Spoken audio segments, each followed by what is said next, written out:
समर्पित कर दिया, अपनी सरकार समर्पित कर दी।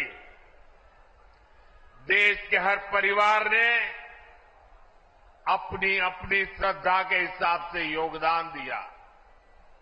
पीलीभीत वालों ने भी एक विशाल बांसुरी अयोध्या को भेंट की। लेकिन साथियों, इन इंडी गठबंधन वालों को राम मंदिर के निर्माण से पहले भी नफरत थी और आज भी नफरत है।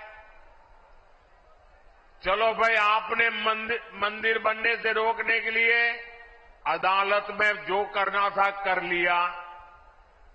आपने मंदिर न बने इसके लिए लाख कोशिश कर ली। लेकिन जब देश की जनता ने पाई पाई देकर के इतना भव्य मंदिर बना दिया, जब मंदिर वालों ने आपके सारे गुनाह माफ करके आपको प्राण प्रतिष्ठा के कार्यक्रम में सम्मानपूर्वक निमंत्रित किया, लेकिन आपने प्राण प्रतिष्ठा के निमंत्रण को ठुकरा दिया। आपने प्रभु राम का अपमान कर दिया।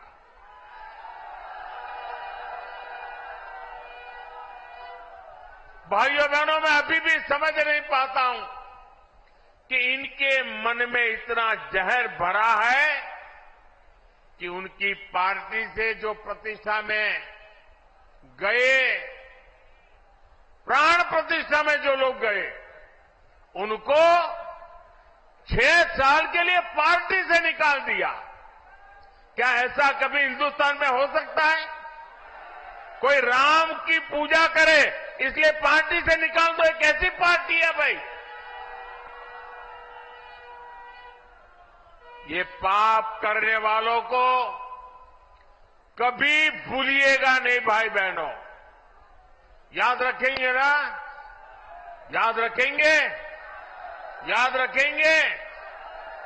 साथियों, तुष्टीकरण के दलदल में कांग्रेस इतना डूब गई है कि उससे कभी बाहर नहीं निकल सकती। कांग्रेस ने जो घोषणा पत्र बनाया है वो कांग्रेस का नहीं, ऐसा लगता है मुस्लिम लीग का घोषणा पत्र दिखता है।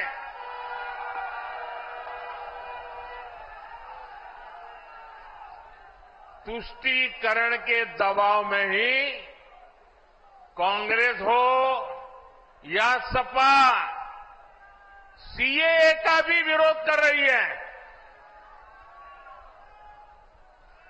विदेशी धरती पर अत्याचार की वजह से भागने के लिए मजबूर हुए हिंदुओं और सिख भाई बहनों को आप मुझे बताइए, मेरे इन हिंदू भाइयों बहनों को, मेरे इन सिख भाई बहनों को भारत अगर नागरिकता नहीं देगा तो कोई और देगा क्या?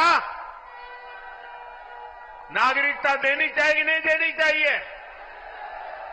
वो अपने हैं कि नहीं है? उनको हमें संभालना चाहिए नहीं संभालना चाहिए? सीएए का यहां पीलीभीत में रहने वाले अनेक परिवारों को मेरी आपको गारंटी है, आप अप्लाई कीजिए, आपका हमेशा हमेशा की मुसीबतों से मुक्ति मिल जाएगी। आप भारत के नागरिक के नाते गर्व से जी पाएंगे।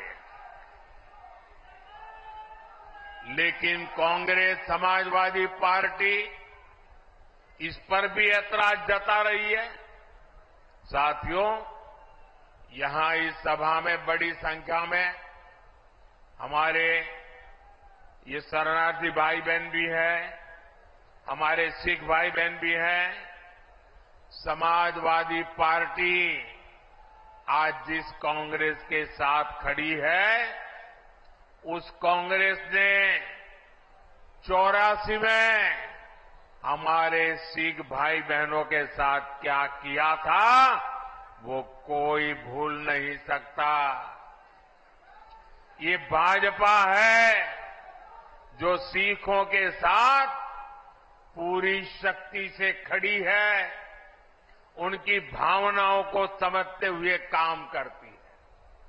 हमें गर्व होता है जब करतारपुर साहिब कॉरिडोर के द्वारा लाखों श्रद्धालु दशकों से जो उनके मन में दर्द था, पीड़ा थी, उससे मुक्त होकर के आज करतारपुर साहिब जाकर के मत्था टेक करके हमें आशीर्वाद लेके आते हैं। ये भाजपा सरकार है जिसने लंगर की वस्तुओं पर से जीएसटी हटाया।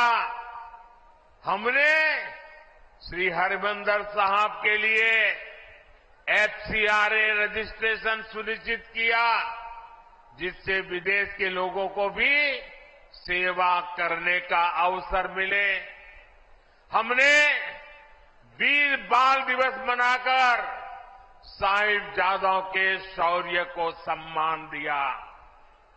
गुरु नानक देव जी का 550वां प्रकाश पर्व हो, गुरु तेग बहादुर जी का 400वां प्रकाश पर्व हो, गुरु गोविंद सिंह जी का 350वां प्रकाश पर्व हो, भाजपा सरकार ने देश विदेश में सभी पर्व धूमधाम से मनाए। साथियों, कांग्रेस और उसके इंडी गठबंधन को देश की महान विभूतियों का अपमान करने में भी संकोच नहीं होता।